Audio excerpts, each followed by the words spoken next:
Welcome again as we talk about Croatia. They've had a short but very rich history. Actually, they were only inaugurated into FIFA in 1993. But why am I giving all this trivia out? Let's begin with another of our quizzes. Okay, I'm going to start with our usual quiz of my name is. All right, so in this time, it's actually not a person, but it's actually a country. Croatia has never beaten me in any competition, be it friendly or World Cup, until very, very recently when they beat me just once. Twice, I've denied Croatia glory. My colors, my club, my country colors are white, red, and blue. My name is France. What let you knew it was France? Ellie, so I was just waiting. When you said United Glory, I knew it was France. But I wanted the next clue to actually help me out. I knew as soon as you said twice, I remember France 98. I know France worried them, and I think the World Cup they just played. Yes. So I just figured it was France, but I was just waiting for you to mention the colors. Yeah, I thought that won't really be helpful enough because, other countries who have beaten them other times have been Portugal and others. So well done for coming out with the answer on France. You really, really did come prepared. Now, in 2018, Croatia did very well by getting to the final. They built that on the rock of very experienced players like Luka Modric, Ivan Perisic, and Dejan Lovren. However, would they be able to repeat their performance of last 4 years?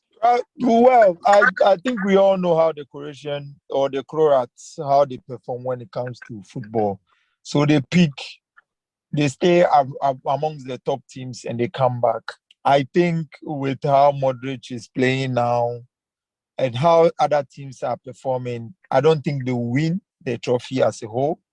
But I think, again, they'll be in the mix.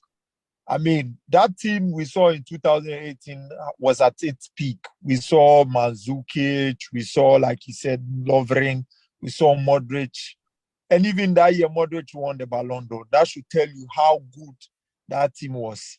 They are in a transition again where, we've seen the Kovacic and the others sort of now come to the fore. Though he was part of that team, but I think now he's really at the fore. My opinion is that they will be in the mix, but I don't think they can win it. For me, Croatia, their team is based on their midfield. They have a chunk of good midfielders. And looking at the resources they have this time around, Brozovic is injured and 70% might not make it to the World Cup.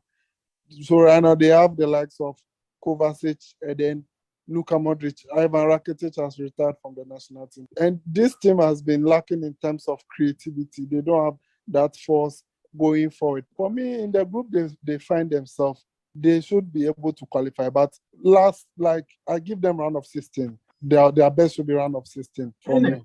And they still have Zlatko Dalic, who was the same coach who took them to the final last 4 years. Surely that should be enough to take them as far as they reached in 2018. Yeah, but then I feel the most important factor when you are going into such a cup is your squad. If the squad is not good enough, no matter what the coach does, things will not work out. So, and like Herman said, Modric is not at the same level he was at. Rakitic is another player who was at a really high level, who isn't there anymore. They still have a really good squad. And I give them a quarter-final finish. But just like it happened in the Euros, the 2020 Euros, they can leave around the round of 16 if they meet any of the big teams like France or Spain. Yeah. But I don't think they'll win it. We'll come again to actually talk about how and where each team would land. But at this point, we go again to the